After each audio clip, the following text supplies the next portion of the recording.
урматтуу окуучулар, бүгүн биз силер менен Кыргыз адабият сабагын өтмөкчүбүз. Биз бүгүн сабакты баштаардан мурда силер телефоңорго кодду жазып, биядек платформасына киребиз. Кана балдар, биздин бүгүнкү маанайыбыз кандай?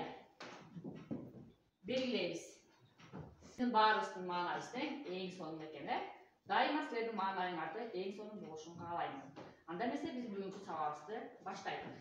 Бир нече алтын эрежелерди кабыл алып алалык. Анан бул кабыл алынган алтын эрежелерди кимиңер окуп коесуңар? Биринчи алтын эрежени нускайып окуп коебуз. Билимди болуу гана эмес, жашоодо колдоно билүү. Биз алган билимибизди билим алып, бирок аны жашообузда колдоно билбесек, алган билимибиздин натыйжасы жок болот. А эгерде биз билим алып, ошону турмушубузда туура колдоно билсек, жашообузга пайдасы тийип, натыйжалуу болот. Экрандан эмнени көрүп турабыз? Байчечекей эмненин символу деп ойлойсуңар? Жаздын символу, Демек, балдар силер телефондоруңарга кирип, экранга байчечекейди элестетип, байчечекейди кандай элестетебиз? Сүрөтүн тартып көрөбүз.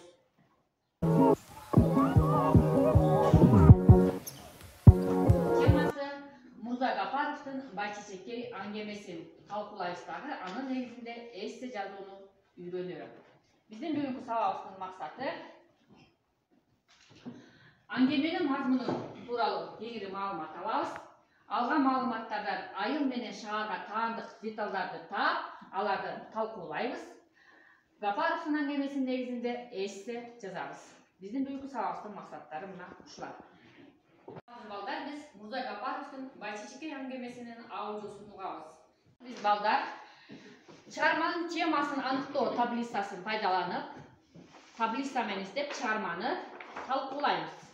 Ар бир командага таблицалар берип, ушул таблицанын негизинде иштеп чыгабыз.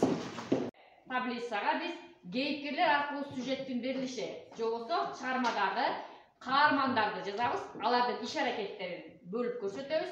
Экинчи таблицага сюжеттик окуяларды реттештирип чыгабыз. Окуя кайсы жерден башталды, кандай уланды, кандай жыйынтыкталды деп реттештирип чыгабыз. Үчүнчү таблицага болсо мезгил жана мейкиндикти. Демек, чыгармадагы окуялар кайсы жерде болду, муну мейкиндикке жазабыз, кайсы убакытта болду, аны мезгилге жазабыз.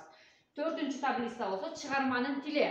Кайсы тилде жазылган чыгарма, кандай көркөм каражаттар колдонулган, диалектилер колдонулган, чыгарманын эмне өзгөчөлүктөрү бар тилинде, мына ошолорду бөлүп көрсөтөбүз. Байчечекей чыгармасында эң башкы каарман Кыяз. Кыяз айылда чоңоюп, бирок шаарда өскөн бала болот. Ал шаарга келгенде айылдын каада салттарынан четкерек өсүп, окуялардын мезгил жана мейкиндик жаздык. Биринчи окуялар Кыяздын үйүнүн ичинде болот, андан кийин аэропортто, анан айылда, андан кийин көрүштөндө болот. Кайра аэропорттон окуя жыйынтыгы болот. Биз силер менен теманы аныктоо таблицасын толтуруп талкууладык. Демек, кимиңер айтып коесуңар, бул чыгарманын негизги идеялык мазмуну эмне экен? Эмне жөнүндөгү чыгарма экен? Кана Даниэль. Бул чыгарманын негизги идеялык мааниси адамдын какшыган жан дүйнөсү жана адамгерчилик жөнүндө айтылган. Болсо балдар, биз чыгармадан шаар менен айылга тиешелүү болгон деталдарды бөлүп көрсөтөбүз дагы, айыл менен шаардын адамдарын, алардын жашоосун, башка каармандын айылдагы жана шаардагы психологиялык абалдарын салыштырып талкуулайбыз. Шаар жөнүндө Токмакын Элмирбек Эманалиевдин жазгандары менен байланыштырып кетсек, аят тең шаар деген шаар экен да, шаардын чоңу болбойт эч тар экен да, түк бири-бирин тааныбаган адамдарга түртүшкүлө деп салган жай экен да. Өзүңөрдүн жашооңорго бүгүнкү сабакта алган маалыматтарды байланыштырабыз. Биринчи таблицага бүгүнкү сабакта кандай кызыктуу маалыматтарды алдыңар? Кызыктуу маалыматтар болсо, ошол кызыктуу маалыматтар жазабыз. Ал эми экинчи таблицага болсо, алган маалыматыңарды жашооңордогу бир нерсе менен байланыштыргыла дейт. Демек, биздин бүгүнкү байчечекей аңгемесиндеги кайсы бир кырдаалды же бир кайсы жери силердин жашооңорго болуп өткөн окуяларга байланыштыгы бар. Ошондо мисал келтирип жазабыз. Сабакта менин ага кызыктуу маалыматым, бүгүн мен отурган сабакта өзүбүздүн туулуп өскөн жерибизди, туугандарыбызды, салттарыбызды унутпашыбыз керек экендигин билдим. Жана Кыяз сымал ташпоо сезими жок болбошубуз шарт экенин билдим. Ошондой эле алган маалыматтарды өз жашооңордогу бир нерсе менен байланыштыргыла. Бул нерсеге мен Кыяздай болгон адамдар жашоодо жок эмес деп айта алам. Бул чындык жана арабызда деле ушундай адамдар бар экендиги толук мүмкүн.